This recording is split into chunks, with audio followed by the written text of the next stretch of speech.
There's been emotional scenes at airports across Australia today, well, Sydney and Melbourne, as international flights returned and families were reunited.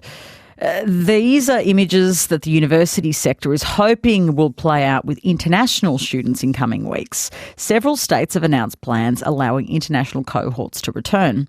But will their return make up for the massive shortfall that many universities have experienced? Katrina Jackson is the CEO of Universities Australia. That's the peak body for the university sector. She's my guest tonight. Katrina, welcome. G'day, Patricia. We've seen and heard the pure emotion and joy of Australians returning home today. How badly do our universities need to see the same scenes? Oh, look, the 140,000 students overseas want to come back just as much as every single one of those Australians you've seen today.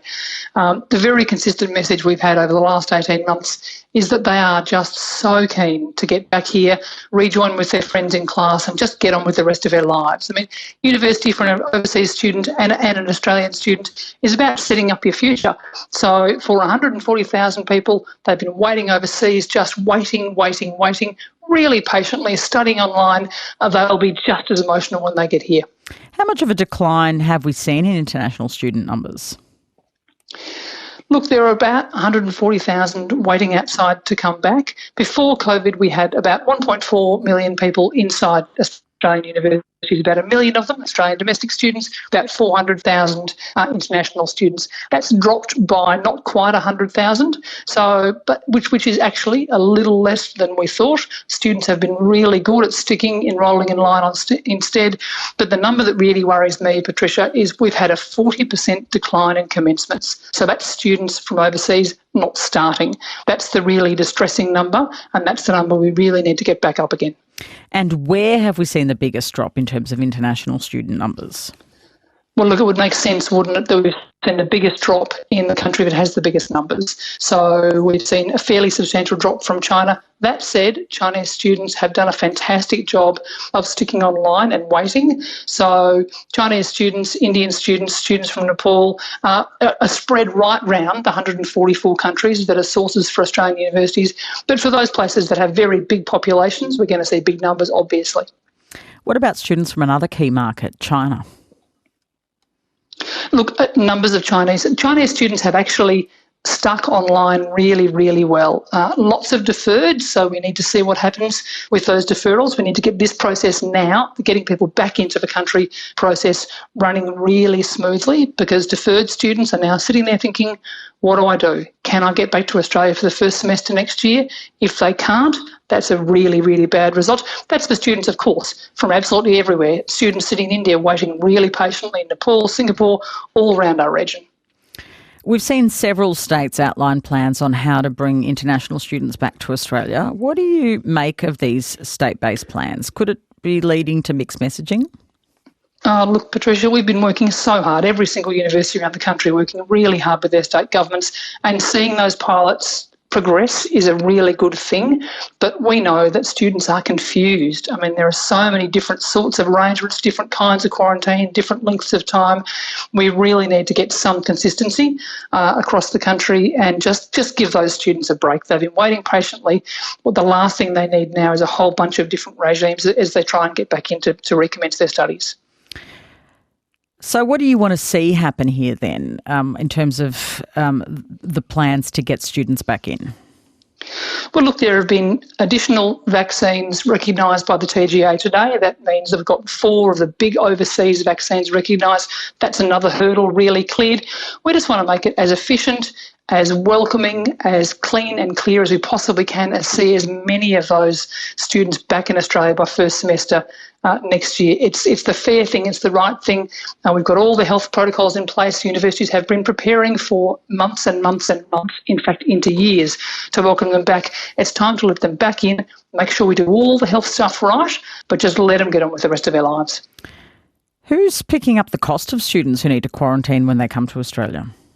Look, there are divergent regimes, again, another problem, divergent regimes throughout states and territories. So, again, in some cases, it's the students themselves. In some cases, there are contributions, certainly no taxpayer money involved in this at all, but it's different from place to place. The Vice-Chancellor of the University of Sydney, Mark Scott, has led calls for greater clarity on international vaccines, which has been approved for overseas. You just mentioned a couple today being cleared, but is there more work to be done? Look, there certainly is. And look, the TGA is doing a really good job. Many countries are grappling with this. It's complicated working out exactly how you recognise vaccines that aren't administered here. So a really careful and thorough approach is absolutely required.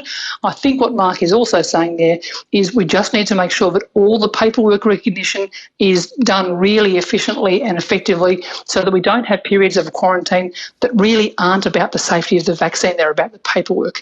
It's really important to get that up to standard as soon as we can so we can just get students in a fair and equitable way, making sure we're doing all the right things by health, but just get them in on the same sort of basis that Australians are coming home. We know Australian universities collectively lost about, $2 billion in revenue last year. Would you expect to see a similar result for this year? Gee, look, we hope not, Patricia. $1.8 billion was lost last year. We predict that $2 billion will be lost again this year. And the problem for universities is it's not a one-year problem or a two-year problem. Every student you don't have in the first year, you don't have the second, third and fourth year. So there's a really nasty tail in terms of that revenue drop.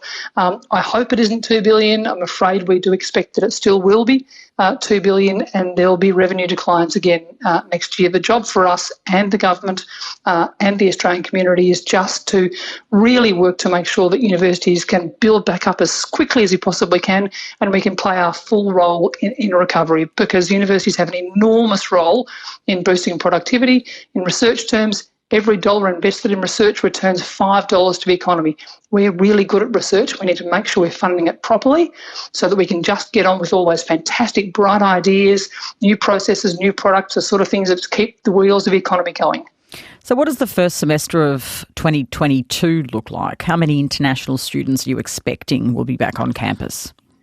Look, I wish I had a crystal ball. I hope the numbers are very substantial. There are just some hurdles for us still to clear. It's hard to tell whether it'll be those pilot numbers or whether there'll be larger numbers than that. We genuinely hope it will be larger numbers than that. We've had good discussions with Home Affairs. We've had good discussions with the Education Department. We know there's a lot of will to get this done. It just needs to be done in a more consistent fashion. And we need to start sending really clear messages, not just from universities, but also from government that, gee, we really want these kids to come back. They're hugely welcome. They play a great part socially, economically and culturally in this country. We want to get them back here as soon as we possibly can and safely. Katrina, thank you. Pleasure. Katrina Jackson, the CEO of Universities Australia, has been our guest on RN Drive.